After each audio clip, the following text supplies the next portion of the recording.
but you don't use so much fakeness. So many people who are wolves in sheep's clothing. Yep. You're like, okay, but God always said you will know them and you will know them by their fruit. And when you come to me, I said there is a certain fruit that we are supposed to produce as believers. And I am so, when I go to that word, for me, it is living and operative.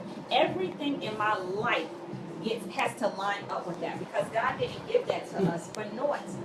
I have people inbox me who have given these prophets $8,000, $3,000. Some of them had to file bankruptcy after they gave all their money to these prophets.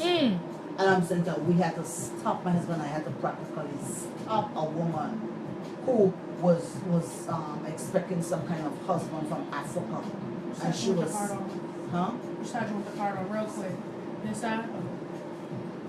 And I was like,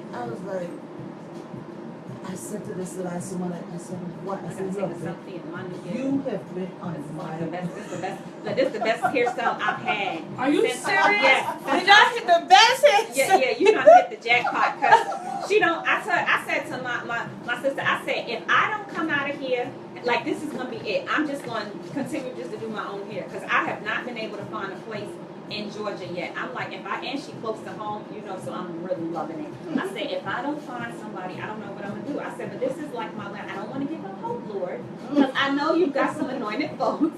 I haven't found them yet. Please help connect and look at this. Yes, I got them. And you know what I really think it came from? I just needed to know what you like. Yeah. And a lot of times, a hairstylist who do short hair, they just get stuck in what they know, and they don't really converse with, because some people might have like the sharp edges or the circle on the side. But when I ask you, do you like that? You're like, no, I like it natural. And a lot of things with the stylists today, they do whatever they feel like they works for them instead of what works for you. Yeah. And they don't. And let me tell you, I do communicate with whoever's doing my hair about what I like. I go, like you said, show me a picture. Oh my God. Thank you. Oh God, I gotta do my hair. Like, now I'm about to blow you up on all my pictures. Oh, thank you. Like, I love to do that. So, because I feel like when she said this was the best hairstyle she's had in Atlanta yet. Yes, it is. I'm so excited. I'm so excited. I get to go home and not have to go and fix my hair and redo it. Right. So how great is that for me? Because every time I go, I always have to wind up redoing it. I say, can you style my hair? I'm not expecting you to do exactly what you're a stylist. So I'm figuring that you can add a little twist of flavor into it. There goes so much for my... I'm like the worst selfie ever. Yeah, Atlanta is full of churches. Oh my God, is it church? Well, and everybody go to church on Sunday out here. Yeah, church, and there's a church on every block. It's the quality. Yeah, and it's the power of the church. Like, I want that power. I gotta put your name in the back so people can see who I am. Yes, honey. This power, the quality is gone. We're losing, and then that's the thing, we're losing so much people, like you said, they're in hideout. They're in hiding. Yeah, you're right. You hurt them.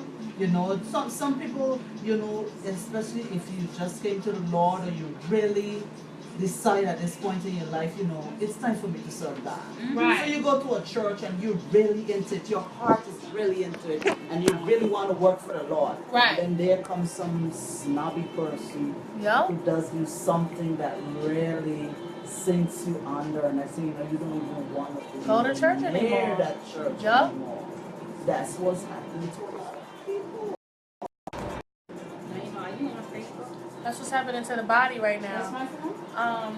It is my phone. I am on Facebook.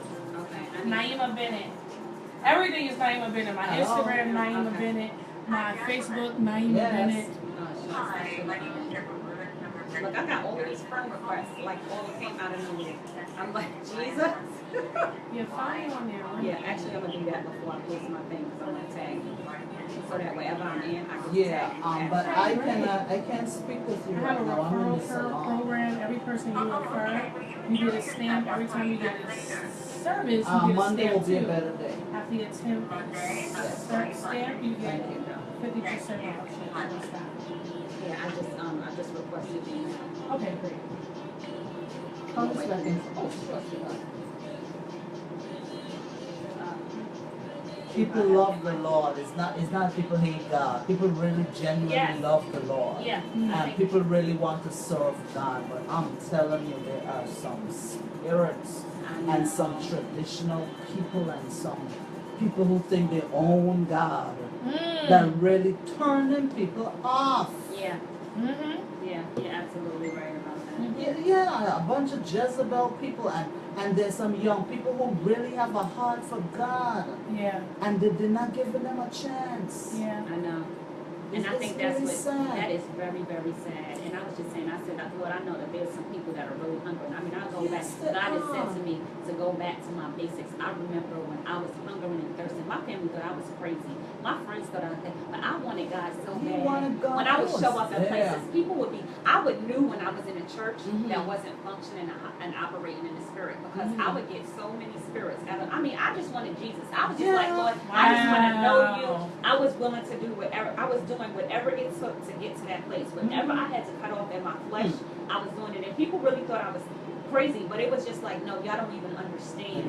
You have no idea. And I'm so grateful to the Lord for that journey, because what it has grown and matured me to now, it's even scary for me like now, because you get to get, he give you a little glimpse, but when you actually start to walk in the maturity of the manifestation of that vision that he gives you, it's like, okay, God. But then it's so humbling, because I'm like, God, you trust me to carry this. You trust me to be a chosen vessel to carry this assignment out, which is like so honorable.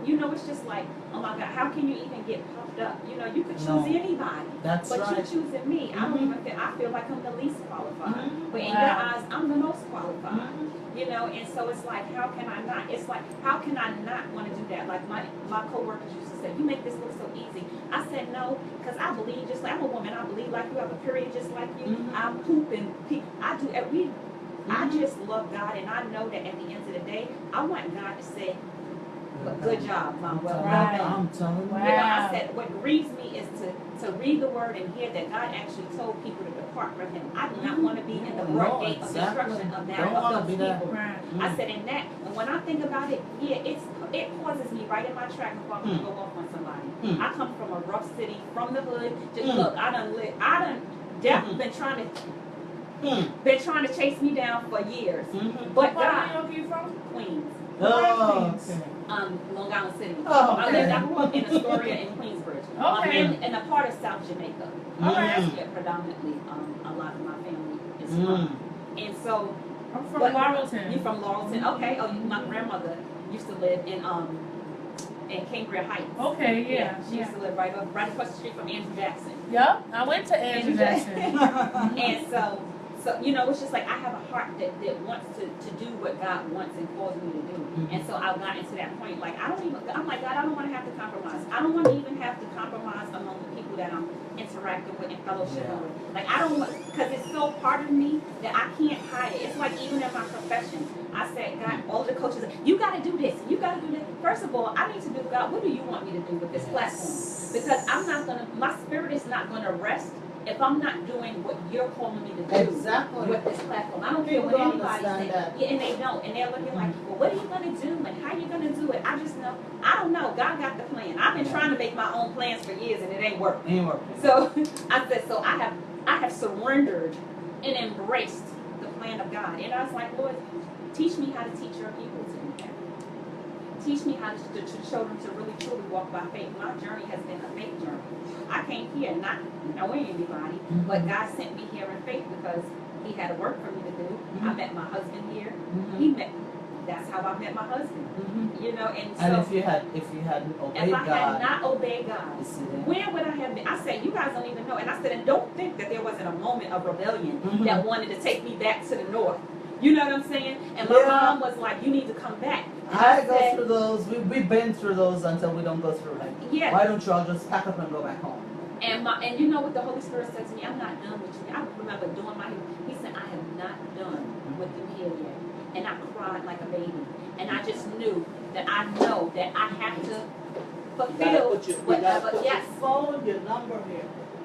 And I said, I just have to do what God has called me to do, because I know there is people that he is going to connect me with. Everybody's like, where your church? I said, I've been here. I have not found a church home. And even though my husband was fellowshipping at a church here in Smyrna, and we've gone a couple of times, and sometimes we'll go to wherever he allows us to fellowship. And I said, and we've done, pretty well. And I said, and it's really, I told him, we just have to stay in tune and in relationship with God. Because the moment we fall out of that is the moment we're going to fall into that broad gate of destruction, and we're going to be in trouble. Trouble with God. I said, and Lord knows, I said, I'm at this point, but if I got to be under house arrest, because God is telling me don't move until I move you, then guess what that's going to have to be? It's going to have to be house arrest. I said, because at this point in time, what God is doing and how he's moving, I'm really not trying to move or do nothing that is not in the will and in alignment with They want us to pastor churches with them. Yes. They want us to pastor churches with them. We were, my husband co-pastored a church for almost a year since we got here. But when the time was up, the Lord said, that's it. Yeah. Whatever God moves us into the next time is going to be the vision he gave us for our ministry. Yes. That's what I'm saying. And I said, I'm just not focusing on what people want, but more so what God wants. I was like, I've done that. I said, I spent 40 years being a people pleaser, trying to please everybody but God. And I said, and now I'm out of that realm that I've had to really, let go of people that weren't in alignment with what God's plan for me was. And it was hard because I love hard. God had just given me a love and compassion for him that, and I do it. So now I said, Lord, help to give me wisdom. Help to mature me in that, so that love is being distributed, that's honoring you and giving glory to you. And I'm not getting caught up in myself that's not allowing your glory to manifest because I'm feeling a certain kind of way. Because you are the same yesterday, today, and forever. And that's the fruit of what I'm supposed to be carrying, being an ambassador of yours. So help me learn how to do that. Because people don't make it easy for you to do. And I'm the type of one of those people, I just cut you off. And that's just, I can say hey to you, I can still and be with something, but I'll be like, Lord, I'm just not even feeling this. Like they say here. And I just keep it moving. And God is just like, there's some people that you are the only glimpse of me they're ever going to see. And that really hit me hard because I thought when I was working in the cancer center at Northside, there were people that were being moved by the light of God through me. Brother, I used to be like, they're going to fight you. I'd be like, no, Jesus got me covered. I'd be like, heal them, Lord Jesus. I want to be like Peter that as I walk through your shadow, Lord, you're healing them. And they be in there getting their chemo treatment or whatever infusions or whatever they get. And I'd be like, heal them, Jesus. One lady loved my scarf so much, I prayed over it and I gave it to her. And I was like, may this scarf, the blessings of the Lord and the healing of the Lord be with you in this. And they were like, oh my gosh, she was crying. The nurse came over there. She was like, oh my God. She said, I know God. I just feel it. I just know it. She was like, girl, I said, whatever. Jesus is with me in this. I'm not coming here trying to plan stuff. I'm just like, God, let your hope. Yes, I said, need hope. That's the thing. People need hope. They do. People need hope. It was changing people's lives. And my manager was giving me, Satan was, she was a quarter, that chick was riding, she was trying to get every little bit, because people were walking off the job, they were leaving, and she was trying her best to get me. But God, because see, I know who I am, and I know that God is going to even turn you around. See, all of this that you're trying to come against me, God is even giving you mercy with me being here, because I was keeping her from getting in trouble with a lot of the corporate and the executives of the hospital, because they were doing stuff that was really not right, and I was finding it and catching it and correcting it. And God even giving me, God is so powerful that he was even connecting me with those executives that people will be like, how did you get to them? They answer your call? Like, he don't never do that. Well, Jesus, because I ain't nobody. I ain't holding no title. You know what I'm saying? For him to feel like he had to respond and come in, they're like, okay, so who are you? That you got a response back this quickly, because he doesn't respond back. His secretary, he don't respond back to nobody like that. I said, well, I really don't. I can't answer that for you, because I just know I hung up that phone and said, God, I know this ain't nobody but you, because I don't even know. I worked here long enough, but I have never even met. But God here on assignment, and I had to recognize that assignment, even in the midst of the hell she was trying to create in the environment. And some of my friends were just leaving, and they were like, you still here? I said, God ain't done with me yet. I can't. And as bad as I wanted to leave, every job that I was trying to get to leave, God would not even allow it to go through. And I knew the second time that it happened, and my girlfriend was like, you didn't listen to me. Didn't she, like you thought you were supposed to be God's voice for me. No, it was too much. It got chaotic and it was confusion. And I know that God doesn't do for me in that way. That's right. And so when I saw it, I said, no, God is a straight path. This is too much chaos. I mean, one thing, they just started lying, like just out of nowhere. First of all, you approached me. Now, why are you lying to me about the situation? I'm not even pressing you about it. And then she's like, well, I know that. I said, I just don't think that was it. And I said, and I will move on God's timing. And you know, no disrespect for you or the Spirit of God that's in you. I just know He don't function for me like that. Right. And so I'm not gonna move until He makes a straight path for me to move. And it wasn't. She's like, well, why didn't you move? I said it wasn't a straight path, and I will not. I've made that mistake before. That's what a lot of people do. I've made and so mistake how do you get? So I mean, we have people who are live right now who are listening, and they're just like, oh my God, wow, that was great. What she's saying is amazing. How do you get to that place? How do you tell the regular individual to get to that place that you are, where you are so confident in the Lord and you know what? just know it's Him? How do you get to that place and you don't even go to church? How do you get to that place? It's just really true relationship, y'all. It is really time taken to really sit with the Lord, to meditate. God said meditate on the word day and night.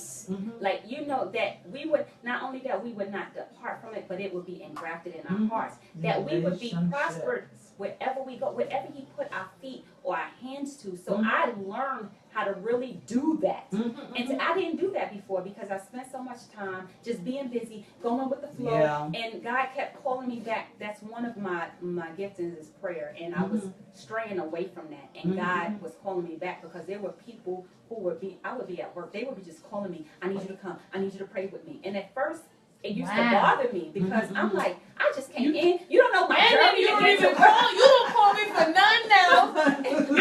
I'm at the time clock. My girlfriend's like, oh, she comes. I need you to come pray with me. I'm like, okay. And God was telling me I needed to learn how to be ready in season. Be ready to pray for anybody at any time. At any given time. And at first it used to annoy the crap out of me because I'm like, I can't even breathe before I sit down. But there was something about that they knew that I need you. And so I just started to embrace that more. And the more I started to embrace that through my relationship with God, the easier it became. It even became easier to even walk through the stumbling, so-called stumbling blocks the enemy thinks that he had set for me. You know, the traps, because I knew that my God was greater. I knew that He was defeated. And I knew that if I would submit to God and resist the devil, that He would flee. So I really had to start applying that word to my life and actually allow it to be the living and operative word that God says it should be. That is very hard. And so for people who are listening, it is not easy, but it's best. And when you do it, the power in your journey is phenomenal. There's no way. I couldn't even look at it because to have watched God move in my life when there was no way. I mean, when God said He sent a raven to feed Elijah for a year, there was a time when I had my fourth baby that God put my husband out of work. I was on maternity leave. We had no income coming in. We had no food, but we were in a strong prayer group. And God sent someone to fill up my house cabinets. That morning, I walked out of my house not knowing how we was going to eat dinner that night. Wow. One of my coworkers was complaining, and I was like, you know, you see me in these nice clothes, and you just think I got it going on. Life is so great. I said, but see, what you don't know is that I'm trying to figure out how I'm going to feed my family when I get off and punch the clock tonight. And she's like, oh my God, and oh, I'm sorry. I said, I'm not saying this for pity, and I'm not saying it for charity, but I want to show you how good God is because He woke me up this morning. He kept me with a job even when they were trying to take it away from me. And I said, and He still blessed me with grace. I said, so we have a lot to be thankful for, and we sitting here complaining when we can just change whatever needs to be changed in ourselves. And she just, you know, and it stopped her in her tracks, and it just allowed her to just think about her life. But do you know, by the time I got home, guess what was in my refrigerator and all of my cabinets? Provision. Provision. Wow. I fell to my knees and worshiped God. I came in, my husband said, you will not believe. No, I do believe God. So what you getting ready to tell me, I'm not even about to be amazed because I know my God is that great. And He just said, I said, God, you love us so dearly. That's all He wants us to capture and embrace the beauty and the essence of His love. So let me add, so back to, you know, when you said meditating and reading the word and stuff like that, for someone who doesn't know what that looks like. So does that look like taking the scripture, like today's the 14. So you take Proverbs 14 and just meditate on that one, the whole chapter, or just the one verse? Like, what does meditating mean? And is it different levels? Just for the person who doesn't know, and for myself too. And you know what? And not that there's so much different levels. The level is in your maturity, because God gives us measure according to our faith. And so for me, God may allow a situation that's living and operative in my life, and He'll send me to the parable of that correlation of that life experience, and I will meditate on that. Sometimes I can open up the Word, and He may say, Proverbs 14. There's not no step 1, step 2, step 3. It's nothing written in stone. It's just really sitting quietly enough to hear where God is leading you. Because you can say, He can lead you to the parable of the sower. And you may have had a situation in your life at that particular time that will open up the understanding of why that situation is even existing in your life. It's just all about what is happening to you and what He wants to mature you through in that life situation at that particular moment. Because no day is the same. Because we may wake up to new mercies daily. So every day is a new day, fresh in the name of the Lord, to be rejoiceful in it. So it's like, okay, God, I have to wake up and say, Lord, what is your will for me today? What do you want me to do? When I pray, what light or love do you want to manifest through me today? I had to come out of myself, because I've had a lot of hard situations that would have allowed me to think about myself, but I had to shift and really start thinking about the people that I was going through these situations for. So it no longer came to be about me, but it was about who I'm going to have to minister this to, who's going through this, that needs the hope of God, that needs to grow stronger in their faith, to say, okay, I need to trust God in this situation, because trust me, He will show up. He, like they say, He is an on-time God. He may not come when you want Him, but He is always on time, and He's sure enough been on time in my life. And He allowed me to just really understand my character and what that meant. The words that come out of my mouth. Life and death is really in the power of the tongue. A lot of times I was speaking death. We speaking death and life at the same time. Both can't coexist. So it's like you want the blessings of the God, but then you're speaking death over here, and so there's no congruency. It's like, well, how you want this to happen, but you done turned around now, and we do it so unconsciously, that I had to start to become more aware, and it would pause me in my tracks, because then I would say, okay, God, I can see where I can be sabotaging my own blessings. Not that you don't want to bless me. It's just because I haven't taken the time to get still enough to pay attention. And so those are the things that people need to understand, that they just need to take the time to pay attention, to notice. And it takes practice. It's a practice, discipline lifestyle. I didn't get this way, but boy, I went through some times, y'all. Some rebellious times at that. You know what I mean? And it took me time to start and understand. And then being able to see God move when I followed His instructions the way He told me to do it. And that's the thing, because I'm the type of person that I like to plan ahead. I like to anticipate. I like to know. And walking by faith, there's no anticipation. Like, there's no plan. There's no step 1, step 2. A or B or C. There's no multiple. There's no systematic approach. You just have to. You just have to hear the Word of God. You have to believe the Word of God, and you have to trust the Word of God, and to know that when God says go, you are going to know. And that was one of the things I used to be like, God, well, how am I supposed to know? And He would tell me, you will know, and you will know, because He will even when I would be unsure, and I would be willing to make a step, and God would automatically send something to get my attention. And sometimes we think the trials that we go through are so harsh, but they're to make us better. They are to grow us up. They are to make us wiser. They are there to help us live abundantly and prosperously, even though it doesn't seem like that, because we've adapted to man's and world's way of what success and abundance and prosperity is supposed to look like. But it's about us prospering in God, because we really are not of this world, and we should not be functioning according to this world.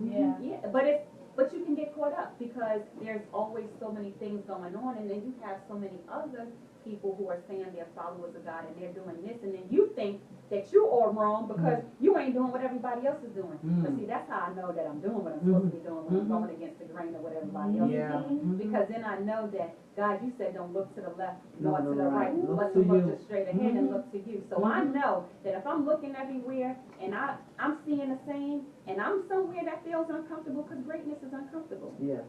It's not a pie in the sky. It's not, this glorious feeling, because greatness is going to make you check you. And that's one of the things that some people don't want. They don't want to be checked. Because when God checks you, He our loving Father, He will do it. But He will discipline us and chastise us in a way that He's going to show. Yes, He's going to show. One way or the other, that you need to get your act together and you need to get your life in order. And I've been going through that so much that now my life is really, I will pause there. And my husband said to me, he said, you are the only woman that the devil messed with me so bad. He said, I'm like, Lord, I have never had this much going on. He said, but I watch you. And he said, you don't move. You don't waver. And I said, it took me a long time to get to this place. Wow. Your husband seen that in you. Yes. And it helped him because he was going through a lot. And that's for women who want husbands. My husband was sent to me by God. So I met my husband and married my husband in 30 days. And when I tell that testimony to women, it's like, what? Okay, so I've never been the type of person to do that because I've always been in long-term relationships. But see, when you get married in the Lord, it's a whole different type of union. And so God wanted to teach me what His union was like, because He prepared me before my husband came. He told me my husband wasn't going to be wealthy in material things, and He said, but he was going to be wealthy in Him. And it humbled me. Because I thought I was in Atlanta, I'm going to meet me somebody, fly, somebody who got money, who's up where I am. But God was growing me to be the husband, the wife that my husband needed. Wow. And that was a hard thing for me. Whoa. Because that comes with a lot of selflessness. And you don't know that until you're in it. Because I learned how truly selfish I was. And it woke me up and broke me to my core. And so God had to do our union. And my husband and I stayed when I say we stayed on one accord with the Lord all the way up. And the Lord even told me when I'm married, He said, when you say I do, you're going to go through. And I'm thinking, well, I didn't get my white ticket, passing my shining armor, Jesus. I ain't going to do enough. Like, I still got to go through stuff. I was like, Lord, I don't know if I want to, look, now I'm like, I don't know if I want to be married now, Lord. And God said, trust me, it will be well worth it. Because you had a seed, which is my fourth child that came, that was going to be delivered through this union. And so God had a purpose and a plan. And then I thought, well, whose life are we going to minister to through our situation? Because I couldn't even tell nobody, not even my family. My husband's like, well, I didn't know. I couldn't. Because God, when He does stuff with you, He needs your undivided attention. And any little distraction would have swayed me from really following the order of how I was supposed to meet my husband, how I was supposed to marry my husband, and they don't understand that. And some things are better kept unknown and kept quiet, and that's to other people. And so God is ready to reveal it. And that was hard for me too, because I couldn't even tell my family. I couldn't, and I wanted to share it so badly. So I have a guy friend that I was talking to, and I stopped talking to him just because he didn't physically go to church. But it was just like he did have a relationship with God, and even in a lot of his like shortcomings and stuff, his faith was like insurmountable. Like, I've never even seen stuff like that, but I kind of stopped talking to him because I was just like, well, he doesn't have this, he doesn't have that, you know what I mean? And then sometimes I think like, I don't know if I made the wrong decision or, you know what I mean? Like that you may not have been mature enough at that moment, because sometimes God said He will open up the windows of heaven and pour us out blessings we won't have room enough to receive. And understanding that, knowing that if we're not spiritually mature enough to receive our blessings, we will destroy them. They will destroy us. And they will sabotage us. So you may not have been in a place maturely to handle that level of faith because you may not have been there. And that's like my husband. My faith was at a totally different level than his.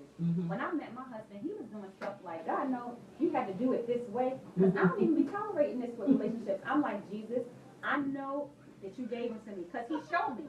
This was the very first man that I actually prayed to God and said, God, is this my husband? Because I said to the Lord, I'm okay with just serving you and living my life for my, like, I'm okay with that if I don't get married. You know, I said, so if this is it, I need to know, because I don't want to waste no time. Yeah. I don't want to waste his time. I surely don't want to waste my precious time if I could be doing something else that's going to get me closer to whatever blessing you have. But God actually showed me in my prayer time us marrying before him, which is what we actually did, and before we went to the courthouse and got married. And we went and we worshiped and we put our union before God. We just went to the throne of God and laid it on the altar, and that's how and then we initiated it. And it was rough because I had to transition from things that I was so used to in my traditional relationship. And I mean, my husband was doing little stuff, and the Lord said, didn't you ask me to bless you with a good husband? And I'm like, yes. He said, I did that. And I was like, he said, so close the stuff up and go put it away. Like, why are you griping? You got my best for you, and now you're griping about it. And so I cried, and he came home. He's like, what happened? I said, God just whooped me. You know, he's like, okay, you know. I said, God just whooped me, and he was like, what? And I said, because I wasn't being grateful for the blessing that he gives me, even when it doesn't look like what we think it's naturally supposed to look like. So God has to mature us spiritually so it can manifest naturally. Because if we don't, then our natural will be such a taintment to our spiritual. So he had to allow me to get it there first before it can even manifest. So it was just a joy. And even my children and their relationship, it was just God sent. And even my mom, she hardly like really she's really funny. And she was like, I know this man was sent to you by God. And bless God, because she was struggling in her relationship. And she didn't know and she didn't understand. But her journey, even watching me, and we went through some challenges. And God is like, this is not about you. This is about people who need me through you. And that was hard for me to swallow, because it's like, you still got to love. You still got to have mercy and compassion. God said, when you in your filthy mess, don't I come and pick you up? You still got to show my representation of love. Even that's why he said, love your enemies as you love yourself. Love those that despitefully, abuse you. And you still have to show that representation of my love. And that was hard. Because you know how I've been like, love some people. And I was just really wanting to leave alone. But I just blessed God, because I didn't even realize the impact that was having on them and what it was doing to their relationship. And then it made it easier for me to accept my calling. It really did. And when I go through, it's not as challenging. I know that this is part of my journey. It's part of who I am. So it's like, okay, but I know the devil is defeated. You know, the battle has already been fought and won, so I know that I don't have to stand in the bondage. And there's nothing better than that kind of freedom. Because Lord knows I done had that bondage for years. So I'm glad to be out of that. So I'm glad to be out of that. You know, and even my friends and my other Christian sisters, and they're like, I said, no, I got into a place of maturity in God that there's battles that God has to fight, and there are things that I just have to be still and know that He is God. And that's hard, because sometimes you wanna justify yourself. God is just like, no, and it's hard to be quiet when you know you ain't done when you ain't done nothing, and you wanna prove your point, be like, no, God, and God said, no, I will do it. And I bless Him, because it keeps us pure, and it keeps our hand from falling into the snare of our flesh for that particular moment. So it has just been, I'm just really glad that God, it really, really is to see people like actually get touched and healed by, like, that for me, it's just like such a joy to know that, God, you are living in operative even in this time, in this day, with all of the mess that's going on in the world. Like, you haven't shut your eyes or your ear to us. Like, I think about the Bible days when God just ain't move and ain't speak. It's like, wow, Lord, the fact that you are still here and I can still hear your voice, like the joy and the privilege of that. Because I don't know about you, I don't know what I'll do. Like, I just don't know. That would really trip me up, just to not have no kind of interaction or no movement from the Lord. So it just really makes me more mindful of the steps that I take and how I move. And I just know that all movement is not going to be light. I know that all movement is not going to be, it's not going to be acceptable. People may not agree with it. But as long as I'm in the alignment that God wants me to be in, I'm becoming so much more confident and secure in that now. Because it took some time to get there. Because you gotta, when you're being pruned, you gotta go through that process of the things that are not supposed to be there. When he separates the wheat from the tares. They may grow together, and you have a little bonding in that moment. But then there's times that those things got to go. Yeah. The devil is very strategic. Yes, he is. Okay? And that's one of the things that a lot of us don't realize. Yeah. He is using different strategies. So we can be using the same things against him. Exactly. We're going to pray and ask God. Okay, so we did it that way the last time. But God, what do you want us to do now? This time, yeah. New strategy. Yes. Yes. And I feel like that's what God is calling us to. A new move. It's not business as usual. No. It's A not. shift is taking place. It's taking place. I said that to my sister. I said, she was like, I felt it. I was like, did you feel? She said, I know there was a shift. I said, she's like, I don't know how to explain it. I said, you don't even have to. Oh my God, I you said, need to go on my page. I said, I felt the From shift. Friday, that's all I've been posting about. Yes. That shift. It was A shift is taking place. Yes. Because more women are being unified. More people are getting woke at the realities that's really happening. Yes. Look at our country. They are making this a joke. Yes. From Trump to, they're making it a joke. They're on the Jimmy Kimmel show, laughing about the presidency. And I was like, it's never been just this leading and then just commercial and hilarious. Like, politics we are in a different place. We are in a different place. Oh, I done locked myself out of here. But our God. I didn't even get to save my number.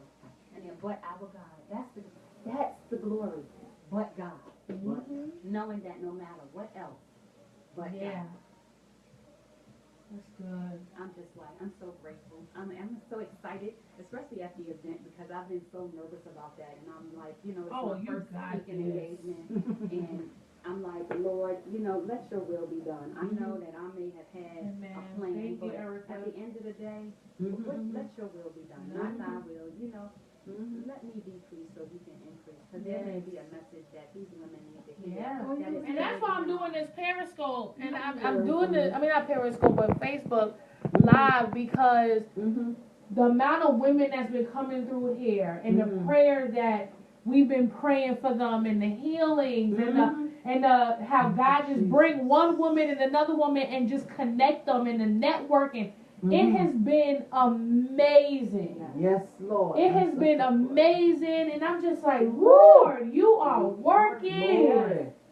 You are working. Yes. So even me, I still have to stay at a level where I'm being used by the Lord. Yes. You know? I've been praying for you. Oh, thank you. And it's just such a such a joy just to come amongst God people.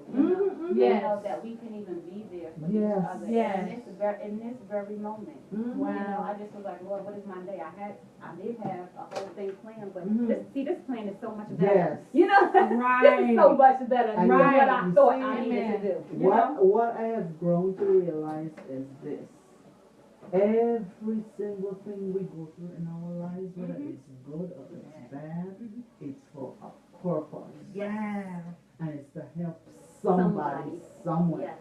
It's one thing to say, oh, I can imagine what you're going through. It's another thing to say, look, girl, I've been there, done that. I know the pain you feel it. You see? Yeah. So that's the reason why a lot of times God has to allow us to go through this. Yeah. Yeah. He has to allow us to go through. Yeah. And it makes it easier to know that when his hand's in it when you're going through it, because then you know that everything he touched is glorious. And it's like it's all good, God. All good things come from above, from you. So it's just like, okay, just give me the grace and the peace and everything that I need to endure this hard time. Because I know it's only temporary. Yes. It's only for a time being. So if I get through this process successfully, then who knows where else that's going to lead, or whatever greater purpose that you do have. I'm telling you, if you didn't come here to Atlanta, you would have missed God. I do believe, You I know I would have missed God. Yeah. Big time. Yeah. I'm so grateful that, that God Some is in people, my once life. they don't have all the information, they know God says to relocate, but they want all the information. What's going to happen in the first year, the second year, the third year, and God don't move like that because that's not faith. That's not faith. But if you know you heard Him with the first instruction and then He gave confirmation, just go like Abraham, just go. Go. Yeah, and that's what I had to do. Just go. I had to come out of my familiar place. I mean, I came here with nothing. I had nothing. I ain't had no job. No. It's like God said, like when you go, it'll come. And I just had to move. That was the second time I had to do that. The first time I did that was when I moved to Glory Virginia. be to God. And God was like, Hallelujah. when you get on that, He said, Oh, if you go, it will be there. And I don't know. I didn't even pack. I just went with what I had. And God made a provision that by the time I got there, the job had answered. They called me in. I didn't have a place. I didn't have a car. They called me like, I don't even have nothing. The place called me. And, then shortly afterwards, I got a car. I got my car in the worst circumstances. Had to give that car back. Got my new vehicle now that's paid for with nothing. Like I said, you guys don't understand that God is able. I was with my spiritual mom. That day, Miss Jacqueline, she said to me, God did something that morning that made me know that, okay, we was in a place of worship, and God was like, to just be still. We drove, and she said, it was right around Christmas time because we were going window shopping. She said, baby, God won't bless you with a car today. And in my mind, at first, my flesh wanted to say, Daddy, you alive. But but you see, I started learning what to speak out of my mouth, and I was like, well, I don't know how that's going to happen because I didn't have no down payment, I didn't have my pay stub, I didn't have anything with me that day to know that I was secure at that happening. But before that day was over, I left out of the dealership with my car and no down payment because my husband hadn't even gotten home from work to get it. He said, well, you don't appear to be the person that wouldn't come back and give me. I said, no, I wouldn't. And he was like, okay, well, you can just bring everything on Monday. And my husband is like, and he was like, what? Because he's like, where you at? I said, at the dealership. He said, doing what? I said, getting a car. He said, how? I said, Jesus. He's like, okay. He's like, I can't even talk to you right now. I'm just going to have to call you back. And by the time it was all said and done, and then you know what's so crazy about it? I had drove the car for probably about 3 weeks. The people who were leasing me the car heard my testimony from the car dealership and wanted to give me a second chance until they looked at my credit score and was like, okay, I think you're going to be a liability and we don't want to give you this car. And I'm like, devil, Jesus, you done gave this to me. I'm going to go this way. You ain't about to take this back from me. I said, can you hold on a second, sir? He said, sure. I got on my knees and called God, every El Shaddai, Elohim, the God of Jacob, Israel. Honey, I went there to the throne. God, I am before your throne, casting my cares before you, because I know that you did not bring me this far. And I got back on that phone, and he was like, I said, sir, I so understand your position and your job for what you have to do. I said, and I'm giving you my word that with God's help, that I will pay every bit of this car note that's supposed to be paid. And he said, okay. And I paid my car off, and I paid it off early. Wow. So you can't tell me that our God is not great. Because I said, oh no.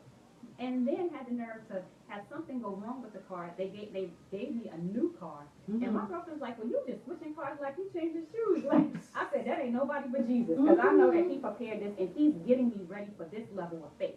Because I had not matured that way, and so he was showing me something greater. But I had to be able to move in that direction, even when all hope said none. Yes. And that was hard, because I was like, God, I couldn't see a way. But I trusted, and that trust. I had to come here today, believe me. That trust opened up favor that I've never seen. Even my husband now he's like, I said, because God said that he that finds a good wife not only finds a good thing, but he obtains favor from the Lord. Your life should be favorable as a result of your marriage to me. And if it's not, then I would be questioning. Who picked this wife? Did you pick this wife? Or did God pick this wife? Because there are supposed to be things that show up from the Lord. And he said, I would never be this far. And he said, I know that this is nobody but God. And he said, the enemy fights me so bad. I said, I know, because I can feel the enemy wrestling you in your sleep. Because he tries to let me know, but I'm not impacted because I know where to take it. I'm going to the throne. You want to mess with me? I know how to get you. I'm going to my daddy. Because he's going to give me the tools that I need and equip me to deal with you. And even when my husband is going through one of his moments, because he hasn't reached that level of maturity in his faith and in his journey. But then I bless God because his heart is there so deeply that he knows where to go back to. And then he goes, he said, babe, I'm missing out on this, and God is letting me know. I said, because look at the favor that God has still been giving you, even on your job. Even when they trying to tell you that ain't nobody done this but God. I said, don't move. I'm just telling you, don't move. And he'd be like, I said, I know it's rough and it hurt. He's like, I said, but God ain't failed us. He still provided with us. And I said, and look at now. And now he's just taking us to another level of provision. But now this is not even just about him providing for us. This is about who we're going to be able to be provision for through this blessing that he's given us. I said, so now we have to become even better stewards with what he's blessing us with at this season of our life now. And he was like, Lord, he's like, God, I know. Only you can give me. Only you can give me a woman like this. I said, I know. I said, only God, because I want to show you for myself. If I look at my past and the style of men that I chose for myself, I know I would have looked right over my husband. I probably wouldn't have given him the time of day had God not told me that was it. And I said, and I have the most beautiful in-laws.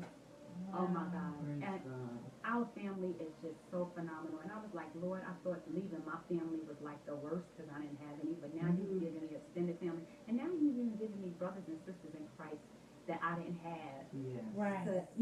To be more of a family too. So it has just been such a gracious journey. And I'm so glad. Yeah. Now look, and now I get to meet y'all. So now I'm even more excited.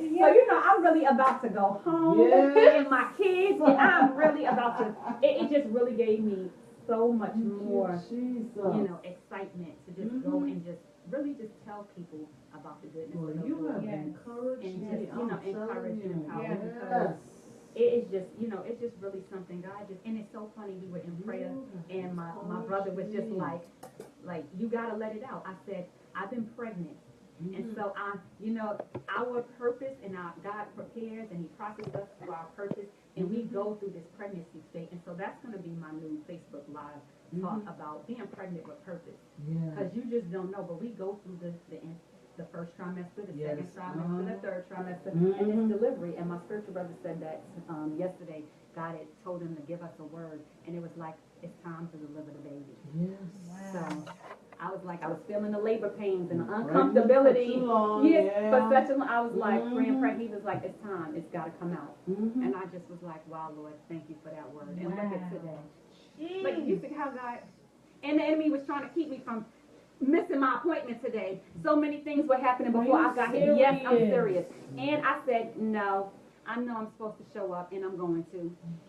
I said not today, because I know that the Lord has purpose for this day today. Yes, Lord. And then if he not show up, I don't know. Look, I don't even know what. I can't wait to get to my sister now, because she gonna be like, girl, I gotta give you ladies a hug. I will definitely be in touch. I know, I will be back, Naima. Yeah, and I'm gonna tag you in all my photos and so that I keep you guys connected, because I have another speaking engagement coming up in January. Good. A workshop that I'm doing with another coach. So I'll keep you guys informed. Yeah, we're planning some stuff for next year, so you'll hear from me. Oh, awesome. Yes, you know I will, because I'm about to blow this thing. I'm about to blow this thing right on out the water when I get to the house. You guys be good. All right. You too. Okay. See you later. I'm about to forget my cup. I sure am. Oh, no, don't forget that. Yes, thank you so much. I know. I look forward to our next visit. Okay, girl. Wow. You go to church. You see, you go to church, you don't even get help, Right. Exactly. And that was the thing. It's just we go to church, we don't even get half of the stuff that we get in this salon. It's been amazing. The breakthroughs, the conversations, the insight that we have been. This salon has been off the chain. Hallelujah. Off the chain. Off the chain. Thank you, Lord. Oh. Yeah. Too many churches and you can't find a church. And someone will get me because I go to church. And the first thing, I like when we were over in Orlando, the church that my brother and his wife go through, was that prophet and his I think he got married after we left. and nice phrase team, Mm-hmm. but barely dressed. Barely dressed. Barely dressed. Hello, how you doing? I understand you're doing a special job here. Can I help you with anything? I'm good today. You good? Yeah. You have a nice Thank you so much.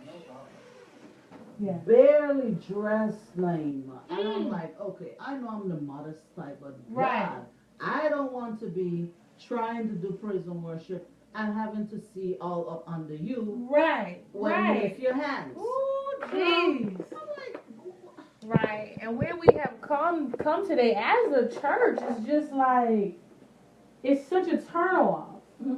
And it's such a turn off, and it's just like, it is. that's where people just stop going. Mm-hmm. Stop going, and then they'll just pay to be motivated and different things like that, you know. And then, you know, but I kind of feel like what you said, like that's kind of what the enemy wants to do, separate us and put us in a cave, and everybody's, you know, hiding out. Yeah. And doing their own thing, and no, no, I don't fellowship with anybody, and I do my own thing at home, and I don't go anywhere and everything, and oh my goodness. Yeah. It's really sad. It's sad. It is